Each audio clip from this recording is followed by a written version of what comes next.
Hello. 11 wins and a henka? Well, what did you think of September Sumo? Stop throw! Roll the salt, get in the ring. Welcome to the Dohyo.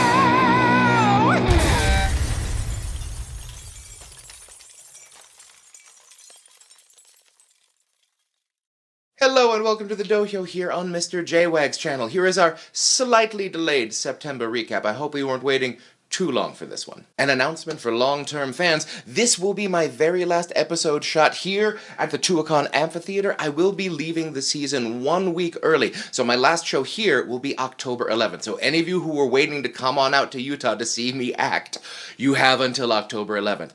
The next episode you see, I will be back in New York, in front of the Blue Void, in the corner with the radiator.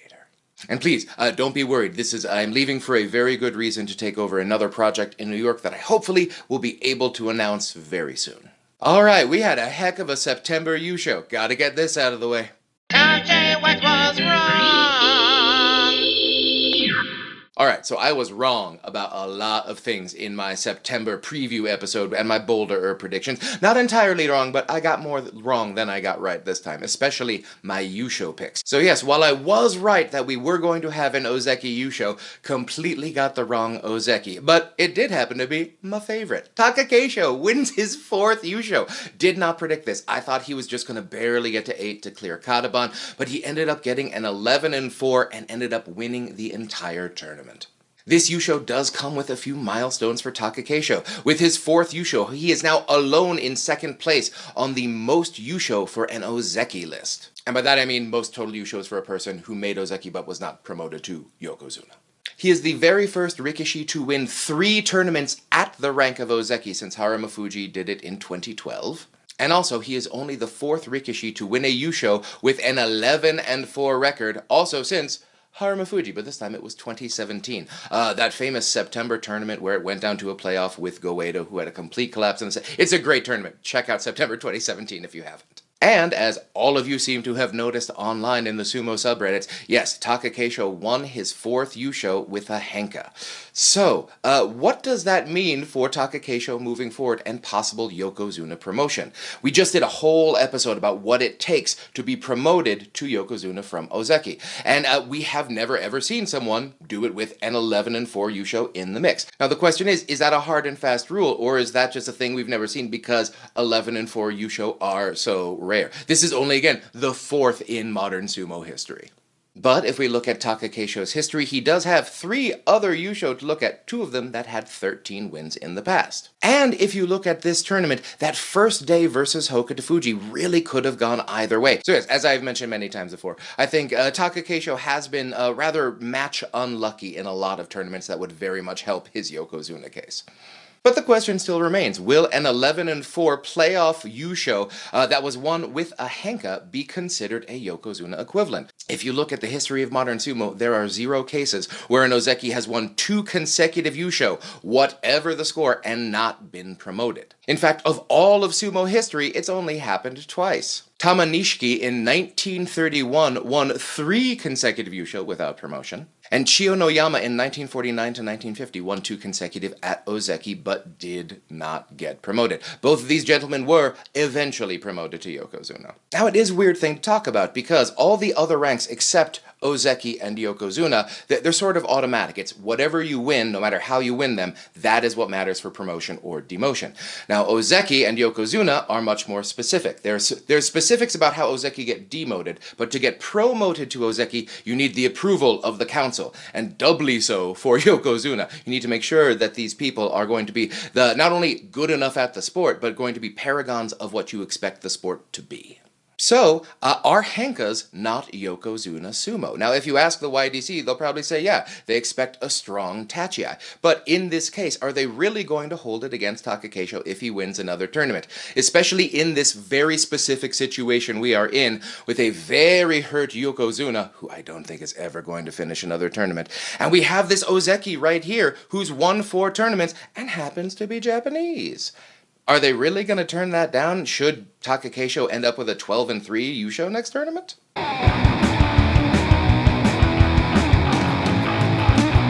Now let's talk about henkas a little bit more. We've talked about this ad nauseum. The TLDR for me is, I believe they are great tactics, but they are terrible theater.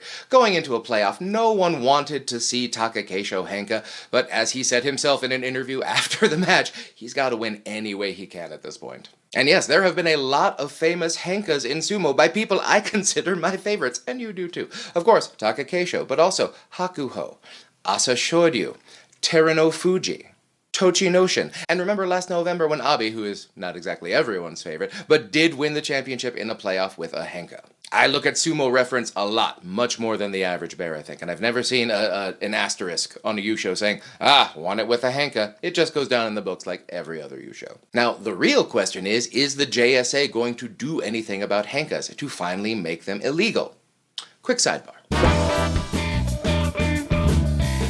Now, just before this past season of baseball started, people thought there were problems with baseball. It was taking too darn long, especially compared to the time it used to take back in the earlier days of baseball. Now, many people say, baseball's great because it doesn't have a clock. Well, baseball used to have a clock, the sun. So games had to get done rather quickly, so we kept the game moving along. With the advent of lights, games started to stretch longer and longer. They went from a 2-hour game to an over 3-hour game just a few years ago. So now, what do we have? We have pitch clocks. We have limited the amount of times between innings to keep the game moving.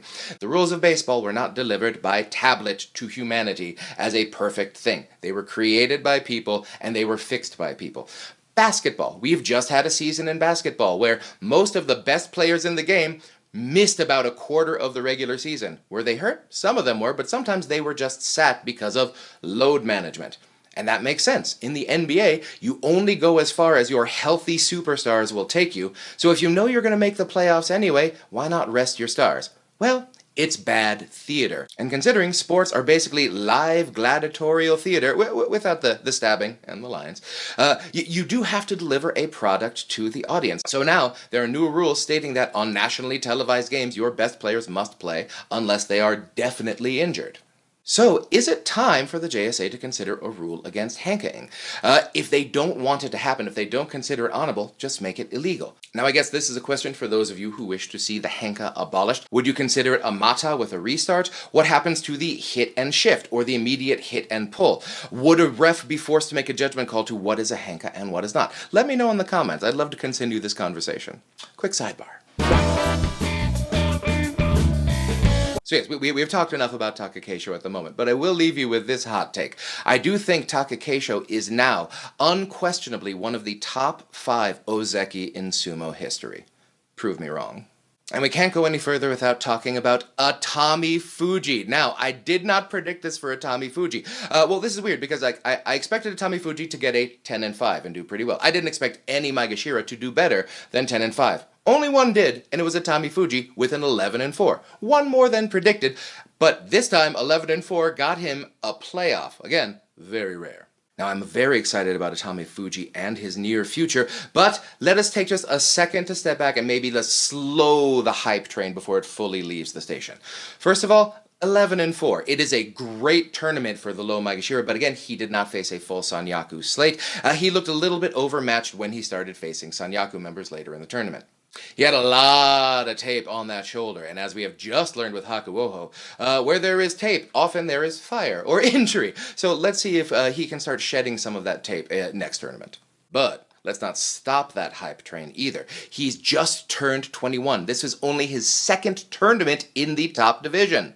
Although he only went 1-3 against the Sanyaku, he did manage to beat people like Miyogiryu, who got 10 wins in the tournament. Former champion Mitakeyumi, who also had a very solid tournament. He also beat Takayasu, Kinbozen, and Abi, all of whom got 9 or 10 wins. He faced the toughest of the Maegashira ranks, and he did end up beating Tobizaru, who was up in the Sanyaku.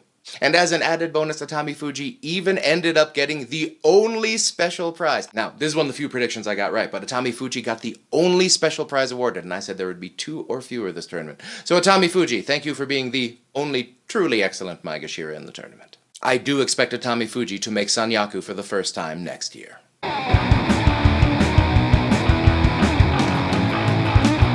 And speaking of the Sanyaku, all 3 ozeki cleared Karaban. Yes, this was the one thing I really, really wanted in the tournament.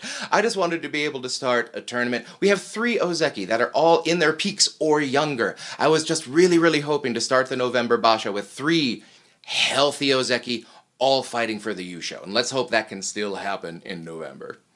All 3 Sekiwake ended up getting winning records, so they are all technically still on their Ozeki runs. Although they are no longer all at 19. They've all sort of shifted a bit. Wakamoto Haru now has 18 wins over his last 2 tournaments, Daisho to 19, but Kotonowaka has bumped up in his Sekiwake debut all the way up to 20 wins. So, with a very strong Yusho or June Yusho in November, could we see a Kotonowaka promotion? 3 Ozeki in 1 year?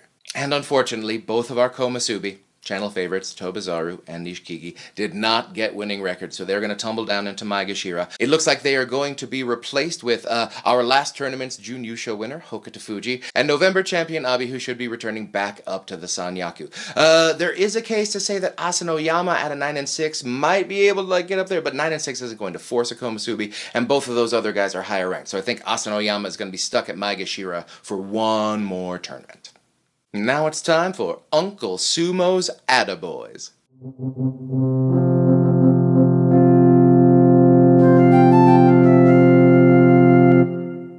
Uncle Sumo's Attaboys is, of course, just an extra bonus, a little, hey, you did a great job for all those wrestlers in the Basho that I thought had a great job, but maybe didn't get quite the same amount of press as our Yusho and June Yusho winners. First Attaboy to Maegashira 9, Midori Fuji. Oh, the little man bounced back. Now, you all know how much I love when a pixie has a great tournament. He did great. He bounced back from his very iffy tournament last time. 10-5, 6 by Kata Tsukashi, of course, which is one of the coolest techniques ever. And he had an 8-match winning streak to end the tournament. Great job. Attaboy. Maegashira 7, and also channel favorite, Takayasu. Oh, he ended up getting a 10-5. He was in contention on the last day, but as things go with Takayasu, he couldn't quite close the deal. But again, Takayasu had a very healthy, solid tournament. I am just going to be overjoyed every time we see him get double-digit wins for the rest of his career. Yusho? He had a shot this time. Couldn't get to 11, so maybe we should just cool off on the, inside straight Yusho talk. But still, 10-5 at age 33, that's real solid. Attaboy.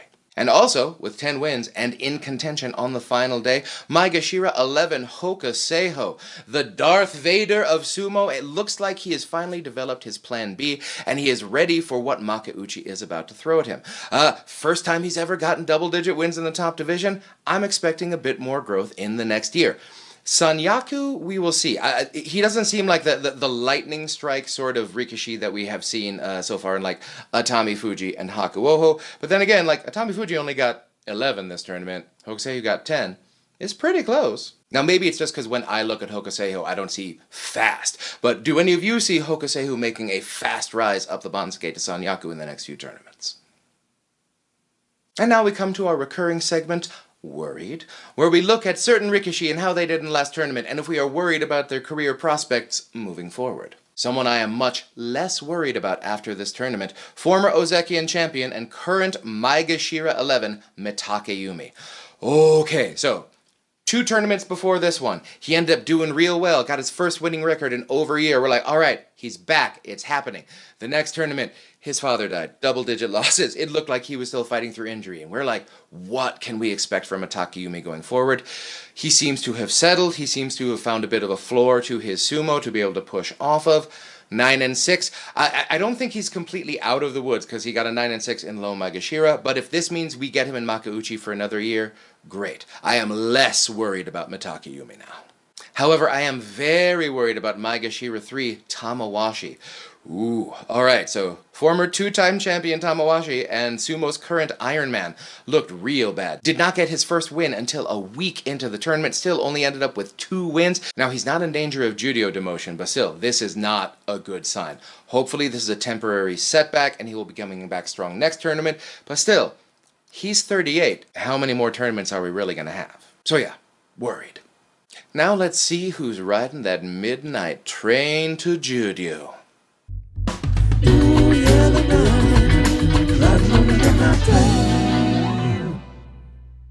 Now, the last two tournaments, we haven't had as much of an issue with the midnight train. This time it seems like we have a lot more people going to be riding that train in both directions. So the Judio demotion picture looks reasonably clear, but on the fringes there may be a little bit of guesswork. Let me know what you think. Now, I think there are 4 definite demotions for Makauchi. Now, of course, Hakuoho at Maegashira 9 had shoulder surgery right before the tournament, was out the entire tournament, 0 wins, he's getting demoted. Maegashira 15, Chiyoshoma, 3 wins, definite demotion. Maegashira 16, Kageaki, only 5 wins. And the last man on the Banzuke, Maegashira 17, Daishoho, 3 wins. He's also going down. Now we have 2 other Maegashira who I think have mathematical cases for demotion, but it's a gray area to whether they will or not. And that would be our Maegashiras 14, Kota Shoho and Aoyama, both who only got 5 wins. Now, of course, identical ranks, Aoyama is 1/2 rank higher, so the first one to go of the 2 would be Kota Shoho, but I do believe there are 6 judo wrestlers who have plausible promotion cases. Now, the first 4 on my list for promotion to match the 4 definite demotions I think we're going to have are, as predicted, Judio 1 Roga got his Kachi Koshi, so he should be bumped up from the very top of Judio to the bottom of Maegashira. Former Makauchi wrestler and master piano player, Judio 3 Tomikaze, got 11 wins. He will be completing his comeback to the Makauchi division next tournament. Great job, Tomikaze. Former Makauchi wrestler and store brand Abe, Judio 7 Ichi Yamamoto got the Judio Yusho, his second, with 13 wins. He'll be promoted. And Judio 4 West, Tohakdyu, with 10 wins, is the next in my promotion queue. So if we're only doing the 4 demotions that I mentioned were like locked demotions, then I think those are the 4 guys who are going to come up. But if we start getting into Kota Shoho demotion and then maybe even Aoyama demotion, there are 2 other wrestlers who might have a case. Judio 5, Churano Umi, just 1/2 rank below Tohakdyu, with 10 wins. So there is a case that is close enough. Maybe bring him up there. And Judio 2 East, Kitanowaka, had 8 wins. Now, 8 wins is very iffy to get promoted up from 2, but it is not unprecedented. There is a lot of precedent for people getting promoted to Makauchi from Judio 2 with an 8. So, how harsh does the Banzuke committee want to be on Aoyama and Kota Shoho? Let's find out.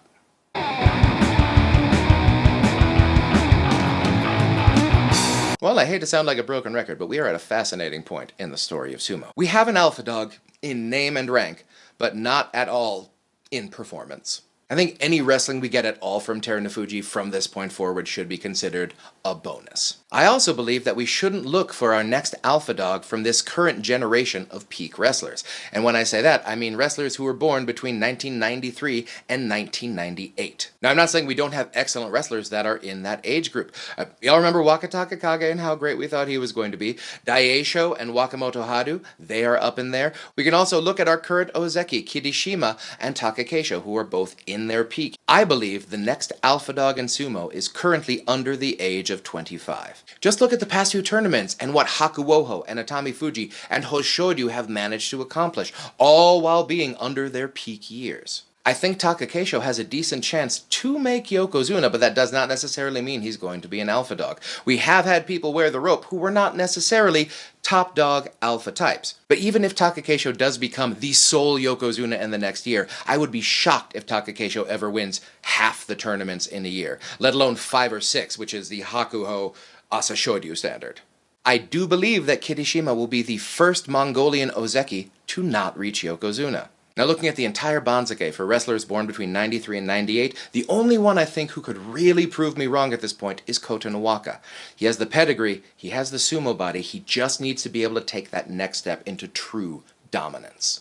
I guess what I'm saying is I don't know of any wrestlers right now who are in their peak or older who can get 13 wins. Takakeisho has done it in the past, back in his youth. He has not done it recently. We have seen Terunofuji. He's been able to get it, but I don't think he's going to be able to wrestle very much anymore. We've never seen it from any of our other Ozeki or Sekiwake at this point, except just once from Daisho, who is almost 30. So let me know what you think. Do you think I'm writing off this generation of sumo a little too quickly, or are you, like me, very excited for the next thing to start arriving? Thank you so much for watching the Dohyo. Please remember to like and subscribe if you haven't already. That just tells YouTube that people love the Dohyo and want to see more of it. So let's all spread the Dohyo love. So stay tuned. We will be back in New York with all of our November coverage, and you're not going to want to miss that. Everyone, stay safe, stay strong, stay healthy, and I will see you next time on the Dohyo.